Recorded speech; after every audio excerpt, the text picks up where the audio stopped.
کیا مومن متقی پرہیزگار فرشتوں سے بھی اعلیٰ ہے؟ کیا خیال ہے؟ ہاں، اس میں بعض علماء کہتے ہیں کہ اعلیٰ نہیں ہے لیکن اعلیٰ ہے۔ مومن متقی انسان فرشتوں سے بھی اونچا ہے، ان سے بھی اعلیٰ ہے۔ کس لیے اعلیٰ ہے؟ آپ کہو گے فرشتے تو نور سے پیدا ہوئے، انسان مٹی سے پیدا ہوا، اسی طرح فرشتے تو کوئی گناہ کرتے ہی نہیں ہیں، ان سے گناہ ہوتا ہی نہیں ہے، اور انسان کتنا بھی نیک کیوں نہ ہو گناہ تو ہو جاتا ہے نا ایسا؟ تو پھر کیسے اعلیٰ ہوا؟ اس کے اعلیٰ ہونے کے بھائیوں کئی وجوہات ہیں۔ پہلی وجہ تو یہ ہے کہ اللہ نے فرشتوں کو پیدا ہی عبادت کے لیے کیا ہے اور ان کو اس عبادت پر لگا دیا، چلا دیا ہے۔ دوسرے الفاظ میں آپ یہ کہیے کہ فرشتے جو اللہ کی عبادت کر رہے ہیں وہ اپنے اختیار سے نہیں کر رہے، اللہ نے اس کو اس پر لگایا ہوا ہے، وہ لگے ہوئے، جبکہ انسان کو اللہ نے اختیار دیا ہے۔ انسان کو اللہ نے پیدا کرنے کے بعد اختیار دے دیا کہ تو ہدایت کے راستے دکھا دیے، وَهَدَيْنَاهُ النَّجْدَيْنِ، اس کو دو راستے دکھا دیے، ایمان کا، کفر کا، ہدایت کا، گمراہی کا۔ اب تیری مرضی ہے، تو جس پر مرضی چل۔ تو انسان جب اپنے اختیار سے ہدایت کو لیتا ہے، ہدایت کے راستے پر چلتا ہے، تو پھر بہتر ہوا، ایک بات۔ دوسری چیز، اللہ نے فرشتوں کو پیدا کیا، ان کے اندر کوئی نفسانی خواہشات نہیں رکھی، ان کے اندر کوئی نفس امارہ نہیں ہے کہ جو ان کو غلط چیزوں پر اکسائے، غلط چیزوں پر ان کو ابھارے۔ جبکہ انسان کو پیدا کیا تو اس کے اندر ہی نفس امارہ پیدا کر دیا، جو اندر سے ہی انسان کو غلط چیزوں پر ابھارتا ہے، آمادہ کرتا ہے۔ اور جب انسان اس نفس امارہ کی خلاف ورزی کر کے اللہ کی اطاعت کرتا ہے تو کیا فرشتوں سے بہتر ہوا یا نہ ہوا؟ دوسری چیز۔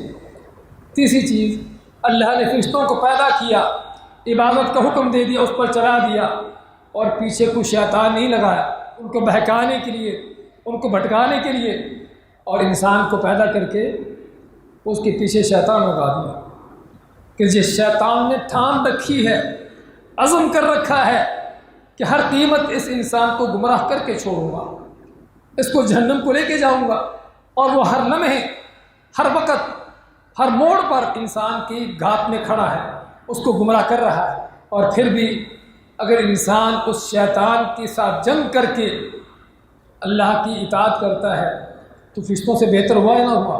پھر اور بھی اللہ نے فرشتوں کو پیدا کیا، اور فرشتوں کو پیدا کرنے کے ساتھ ان کے ساتھ کچھ ضروریات نہیں رکھی، نہ کھانے کی، نہ پینے کی، نہ کوئی نکاح شادی، نہ کوئی رہنا سہنا، نہ کوئی مکان گھر، کچھ ان کی ضرورت نہیں ہے۔ اور انسان کو پیدا کیا، اس کے ساتھ ضروریات رکھ دی، کھانے پینے کی، رہنے سہنے کی، نکاح شادی ہے، بیوی بچے ہیں، گھر معاملہ ہے، خاندان ہے، لوگ ہیں جن کے ساتھ انسان کا واسطہ ہے۔ انسان بعض اوقات نہ چاہتے ہوئے بھی دوسروں کی وجہ سے گناہ کر بیٹھتا ہے۔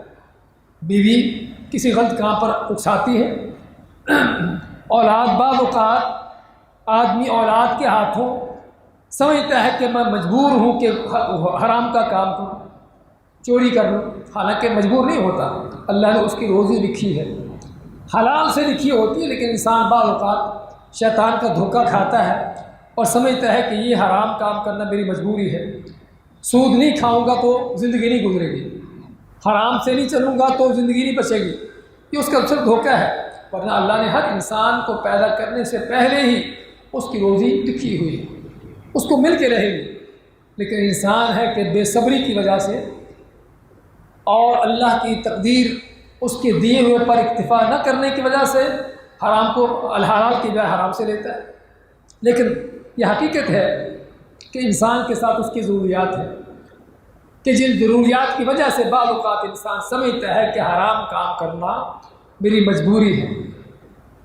فرشتوں کے ساتھ ایسی چیزیں ہیں۔ تو یہ 4 بڑی وجوہات ہیں کہ جس سے نیک متقی مومن فرشتوں سے بھی زیادہ افضل ہے، فرشتوں سے بھی بہتر ہے۔ اس لیے بھائیو، جنت کس کے لیے ہے؟ فرشتوں کے لیے ہے جنت۔ ہاں، جنت میں ویسے جائیں گے کس کے لیے؟ مومنوں کو سلام کہنے کے لیے جائیں گے جنت میں، ایمان والوں کو سلام کہنے کے لیے، اس جنت کی نعمتوں سے مزے اڑانے کے لیے نہیں۔ ہاں، جنت کی نعمتیں پانے والا کون ہے؟ مومن ہے۔ کس لیے؟ کہ امتحان اس کا ہو رہا ہے، فرشتے کا امتحان ہی نہیں۔ جب اس کے امتحان ہی نہیں ہے تو پھر سرٹیفکیٹ کہاں سے ملے گا؟ سرٹیفکیٹ نہیں ملے گا تو آگے اس سرٹیفکیٹ پر جاب نہیں ملے گا، سمجھے نا؟ صاف سی بات ہے، سرٹیفکیٹ ہی نہیں تو جنت بھی نہیں۔ تو اس لیے اگر جنت ہے تو مومن مسلمان کے لیے ہے، انسان کے لیے ہے۔ تو بات کر رہے تھے بھائیوں کہ یہ اللہ نے مقام دیا ہے تو انسان کو دیا ہے کہ اگر ایمان لے آتا ہے، نیک عمل کرتا ہے، تو وہ کون ہے؟ خیر البریہ، وہ اللہ کی مخلوقات میں، کائنات میں سب سے اعلیٰ اونچا ہو جاتا ہے۔ اور اس لیے اللہ نے زمین پر اپنی شریعت کو قائم کرنے کے لیے، اپنے نظام کو چلانے کے لیے، اپنے دین کے غلبے کے لیے فرشتوں کو حکم دیا۔